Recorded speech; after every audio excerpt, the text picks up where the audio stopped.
नमस्कार। आज फिर मैं आप लोगों के सामने हाज़िर हूँ एक नया टॉपिक लेकर। और टॉपिक बहुत ही गंभीर है और बहुत ध्यान से सुनने वाली चीज़ है। और टॉपिक है कि लोग बृहस्पति के उपाय करते हैं। और बृहस्पति कौन है? ये देवगुरु बृहस्पति बोला जाता है इनको। और ये कौन है? ये देवी देवताओं के गुरु हैं। और अगर कुंडली में ये खराब दशा में हों तो इनको हील करना बहुत मुश्किल होता है, क्योंकि इसे सबसे भारी प्लैनेट माना जाता है। हील करना बहुत मुश्किल होता है और हील करने के लिए इसकी रेमेडीज़ बताई जाती हैं। और जैसे कि बृहस्पति में पीले वस्त्रों का दान, पीले वस्त्र धारण करना, व्रत करना और दान करना पीली चीज़ों का, और बृहस्पति के मंत्रों का जप खुद करना या करवाना। और इन सब रेमेडीज़ के बाद भी बृहस्पति ग्रह ठीक नहीं होता है, तो उसके पीछे क्या कारण है, आज हम इस बारे में बात करेंगे।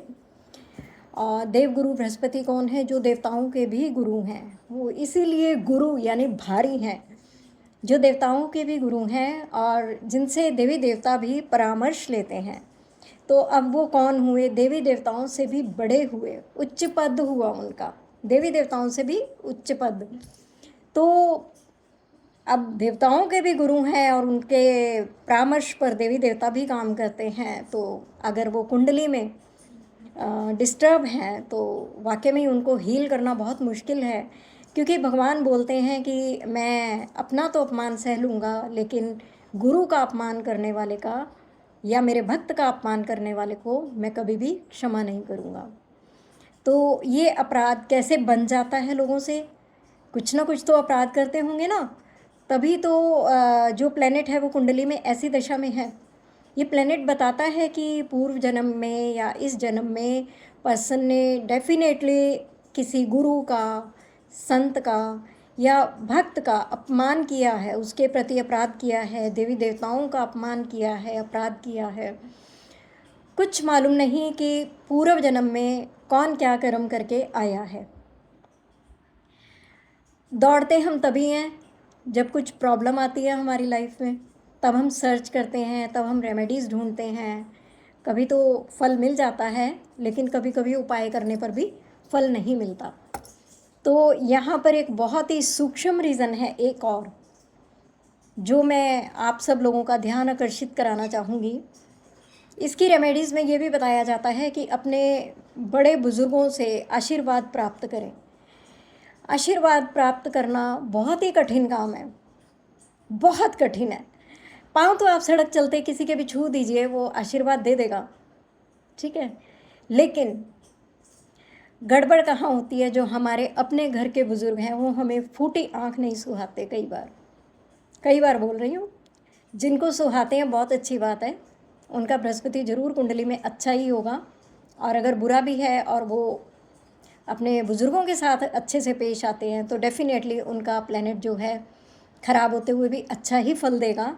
और बृहस्पति अगर अच्छा है तो बाकी प्लैनेट भी समझ लीजिए कि बाकी प्लैनेट भी आपके बहुत अच्छे होंगे, ठीक है। जिस पर गुरु की कृपा हो जाए उस पर सभी कृपा करते हैं। अब क्या है कि जैसे जैसे वृद्धावस्था आती है, एनर्जीज़ डाउन होती हैं, हर किसी की डाउन होती हैं, और शारीरिक विकार और व्याधियां सताने लगती हैं। कुछ लोग जो अपने लायक होते हैं, चलते फिरते, उनका सौभाग्य है कि वो चलते फिरते और अपने काम करते करते किसी पर वो डिपेंडेंट नहीं होते हैं और शरीर का त्याग कर देते हैं, उनको कोई भी अपमानजनक स्थिति नहीं झेलनी पड़ती। लेकिन कुछ लोग ऐसे भी होते हैं जो जिनकी एनर्जीज़ इतनी डाउन हो जाती हैं कि वो हर काम के लिए अपने घर वालों पर डिपेंडेंट होते हैं। और वीडियो को अंत तक देखिए, क्योंकि अंत में बहुत ज़रूरी मैसेज है, इसको स्किप बिल्कुल मत कीजिएगा। तो वो डिपेंडेंट हो जाते हैं और घर वालों को उनका काम करना पड़ता है, और कई तो इतने ज़्यादा मतलब अपने आप के लायक भी नहीं रहते हैं, मानसिक अवस्था थोड़ी ख़राब हो जाती है, तो उनका बिस्तरे में ही सूसू पॉटी सब होने लगता है। और चलते चलते भी वो घर में कर देते हैं, जगह जगह जगह जगह सूसू पॉटी। ये मैंने खुद देखा है और मैंने खुद भी ये साफ़ किया है। मेरे फादर इन लॉ को भी थोड़ी प्रॉब्लम हो गई थी, तो हमें काफ़ी समय तक ये सब करना पड़ा था। और उस वक़्त हमें कोई अटेंडेंट भी नहीं मिला था, किसी तरह की कोई हेल्प नहीं थी, हमने ये खुद ही किया। तो इसीलिए मैं इस चीज़ को बहुत अच्छे से आकलन कर पा रही हूँ। वैसे मैंने किसी के घर में देखा नहीं है, लेकिन मुझे मालूम है कि बुज़ुर्ग ऐसा करते हैं कि सूसू पोटी भी हो जाता है। अब ये बुज़ुर्गों में कौन आते हैं? ज़रूरी नहीं कि आपकी माँ, आपके पिताजी, आपके सास, आपके ससुर, ये जो कोई भी रिश्ते में बड़ा है, किसी के साथ भी प्रॉब्लम कभी भी और कहीं भी कुछ भी कैसी भी परिस्थिति के कारण हो सकती है। अब ऐसे में क्या है कि मैंने ये भी देखा है, सुना है, ये तो मैंने अपनी आंखों से देखा है कि बुज़ुर्गों को मारना, धक्के देना, चिल्लाकर बोलना, हाइपर हो जाना बहुत ज़्यादा, इस तरीके से बात करना, और वो डर जाते हैं, सहम जाते हैं, और वो सोचते हैं कि हमने जो किया हम इसको ठीक कर दें अगर हमसे कोई गलती हो गई है, और वो ठीक करने के चक्कर में वो उनसे और बिगाड़ जाता है। फॉर एग्ज़ाम्पल कि वो अगर उठाएंगे तो वो इधर उधर रखने की कोशिश करेंगे और दूसरी जगह को भी गंदा कर देंगे। इस तरह का मैंने देखा है। फिर उनका मन नहीं लगता है और वो घर से बाहर उचाट हो कर भागते हैं कि मुझे जाना है, मुझे कहीं जाना है, मुझे घूमना है, इस तरह से। और ये तो बहुत ही कष्टदायक स्थिति है और घर वालों की पेशेंस ख़त्म हो जाती है। आप ये सोचिए कि वो पेशेंट सिर्फ एक है और आप संभालने वाला पूरा परिवार है। पूरा परिवार मिलके एक ऐसे पेशेंट की सेवा नहीं कर सकता। आशीर्वाद ज़रूरी है ऐसे लोगों का। ऐसा नहीं है कि बृहस्पति ग्रह को ठीक करने के लिए कोई आपको पंडित जी मिल गए, आपने उनको प्रणाम कर दिया, उनके पाँव छू लिए, आशीर्वाद मिल गया, बृहस्पति ग्रह अब तो ठीक हो ही जाएगा। कोई साधु संत मिल गए, घर में पधरावनी की, खाना पीना खिलाया, अच्छी भेंट दक्षिणा दी, अब तो बृहस्पति ग्रह ठीक हो जाएगा। अगर आप ऐसा कर्म माता पिता के साथ कर रहे हैं तो आप ये बात निश्चित तौर पर जान लीजिए, ना तो आपके पूजा पाठ का आपको फल मिलेगा, ना ब्राह्मण को प्रणाम करने का आपको कोई फल मिलेगा, और ना ही आपको कोई दान इत्यादि का या जप करवाने का फल मिलेगा। किसी तरह का फल नहीं मिलेगा। आपको क्या होगा, घोर अशांति ऐसे घरों में आ जाती है, घोर अशांति, रोग आ जाते हैं ऐसी फैमिलीज़ में, धन की बरकत बिल्कुल ख़त्म हो जाती है। देवगुरु बृहस्पति जब रुष्ट हो गए, धन कहाँ से आएगा? धन की बरकत ख़त्म हो जाती है। और इसके अलावा जो लास्ट है ना सिम्टम, वो तो सुन के आपके होश उड़ जाएंगे, वो मैं वीडियो के अंत में आपको बताऊंगी।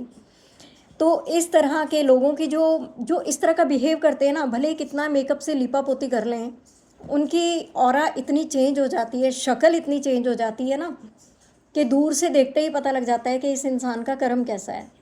आपने देखा होगा कि कुछ स्पिरिचुअल प्लेसेस पर जब लोग जाते हैं, किसी बाबा जी के यहाँ जाते हैं या किसी पंडित जी के यहाँ जाते हैं या गुरु जी के यहाँ जाते हैं, तो कभी कभी वो किसी किसी व्यक्ति के लिए बोल देते हैं कि भाई इनको उठा के बाहर करो, इनका काम हम नहीं करेंगे, इनका काम हमसे नहीं होगा, इनको बाहर ले जाओ, इनको जाने को बोल दो। नहीं भी नहीं, मेरे बस का नहीं है। और लोग समझ नहीं पाते हैं कि भाई ऐसा क्यों हो रहा है। उनकी ऑरा इतनी ज़्यादा इस कर्म के प्रभाव से ख़राब हो जाती है कि उनकी शक्ल देखते ही उनका कर्म समझ में आता है। चेहरा मलिन हो जाता है, भले ही किसी टाइम में वो बहुत खूबसूरत रहे हों, लेकिन चेहरा एकदम मलिन हो जाता है ऐसे लोगों का। उनमें कर्कशता के कारण वाणी दोष ही रह जाता है। इस तरह के लोग समझते हैं, हर वक्त ये प्रूव करने में लगे रहते हैं कि मैं ही ठीक हूँ, मैं ही ठीक हूँ, मैं ही ठीक हूँ, सामने वाला गलत है, तू गलत है, तू गलत है। बहस करना उनकी नेचर में हो जाता है और इसके परिणाम स्वरूप जगह जगह जगह जगह वो और भी लोगों से, भले ही वो उम्र में उनसे बड़े हैं, छोटे हैं, उनको इस बात की मर्यादा का कोई ख्याल नहीं होता और वो अपना कर्मा क्रिएट करते हैं। इस तरह से वो अपने प्लैनेट्स को और ज़्यादा ख़राब करते हैं, उनकी ऊर्जाएं स्वयं की खराब होने लगती हैं और घर में अनेक प्रकार के दोष पैदा हो जाते हैं। देवगुरु बृहस्पति के रुष्ट होने से तो सभी प्लैनेट खराब होते हैं। कुल के देवी देवता भी कृपा नहीं करते, जिस पर गुरु कृपा नहीं करते कोई नहीं करता। सभी देवी देवताओं की उस घर से ब्लेसिंग हटने लगती हैं और लक्ष्मी भी उस घर से रूठ कर चली जाती है। कारण क्या है? कारण क्या है? बड़ों का सम्मान करने को क्यों बोला जाता है? बड़ों का सम्मान करने के लिए इसलिए बोला जाता है, अब आप यहाँ ध्यान से सुनिए। अगर आपकी सराउंडिंग में कोई भक्त है, भक्त केवल वो नहीं कि जो भगवान की पूजा करता है, मंदिर का पुजारी है, भक्त केवल वो नहीं जो संत है, कथावाचक है या कोई भी है, वो व्यक्ति भी भक्त है जो रेगुलर पूजा पाठ करता है, दान करता है, जाप करता है, व्रत इत्यादि रखता है, नाना प्रकार की सेवा अपने घर में ही सही इष्ट की करता है। जिसका जीवन आध्यात्मिक है, आध्यात्म से जुड़ा हुआ है, किसी भी प्रकार स्पिरिचुअलिटी से जुड़ा हुआ है, वो भक्त है। और उसकी ऑरा में इतनी ज़्यादा एक वाइब्रेशन होती है ना कि उसको अगर आप बैक बाइटिंग भी करेंगे ना, एक आपने पीठ पीछे भी कुछ बोल दिया तो उसको जानने की ज़रूरत नहीं है कि किसने क्या बोला, उसके साथ अपने आप वो बात उसे पता लगे या ना लगे, जिसने किया उसको बाउंस बैक हो जाता है। ये है ईश्वर के भक्त का प्रताप। अब जो पेरेंट्स होते हैं, मैक्सिमम पेरेंट्स, सभी तो मैं नहीं कहूँगी और आजकल के तो बिल्कुल भी नहीं बोलूँगी, क्योंकि आजकल के जो पेरेंट्स हैं,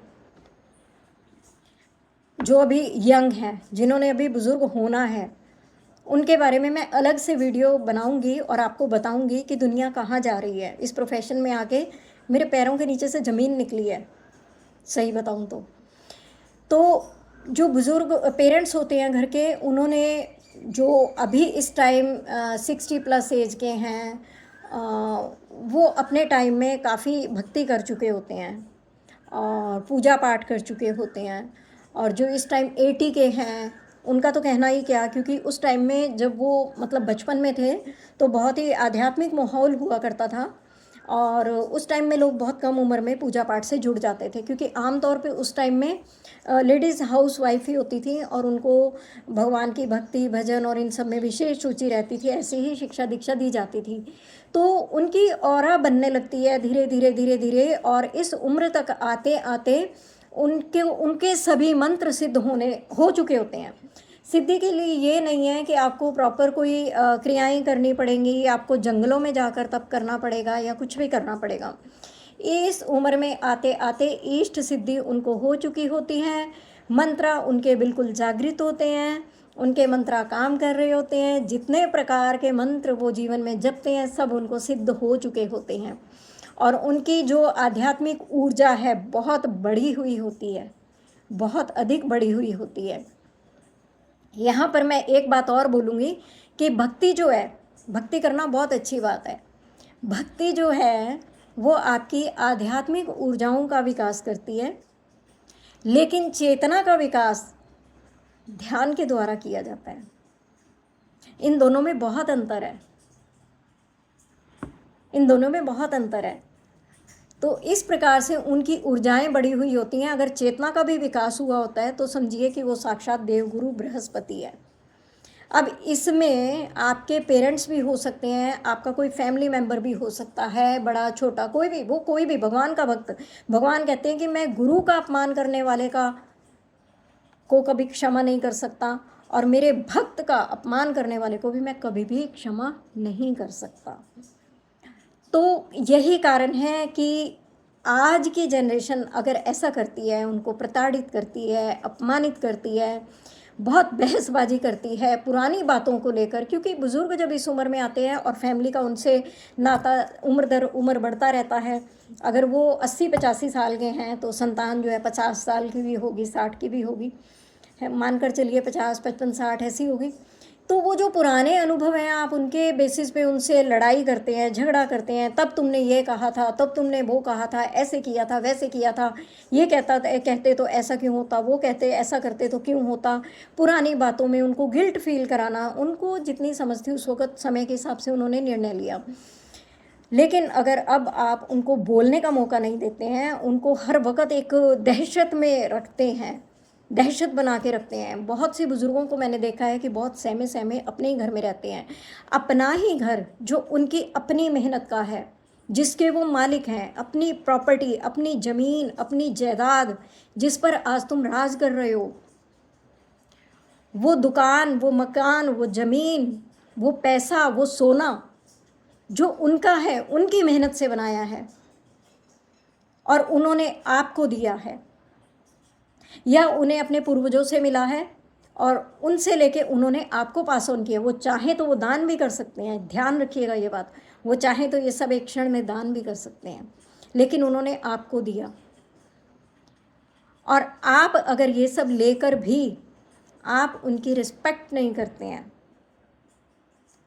तो आपका बृहस्पति ग्रह तो क्या, कोई भी ग्रह कभी भी ठीक नहीं होगा, बिल्कुल नहीं होगा। आप जोर लगा लीजिए, ये मैं लिख कर देती हूँ। और अब ध्यान से सुनिएगा, जो मैं कहना चाहती थी अब सुनिएगा। इस पाप का फल क्या है? जीते जी तो चेहरा जो है वो बिगड़ ही जाता है, असुर जैसा चेहरा लगने लगता है। लेकिन ये आप सर्च कर लीजिएगा, शास्त्रों में पढ़िएगा, ऐसा कर्म करने वाले को प्रेत योनि की प्राप्ति होती है। समझ गए?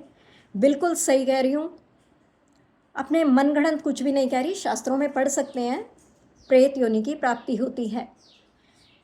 वो पति या बच्चे जिनके हक के लिए आप अपने बुज़ुर्गों को अपमानित करते हैं, अपने फैमिली मेम्बर्स को अपमानित करते हैं, जिनके लिए आप लड़ाइयाँ लड़ते हैं, या वो पत्नी और बच्चे जिनके लिए आप हमेशा इधर उधर दूसरे लोगों से हमेशा टक्कर लेते रहते हैं, एक दिन प्रेत होकर आप उन्हीं को खाएंगे, उन्हीं को नोच नोच के खाएंगे।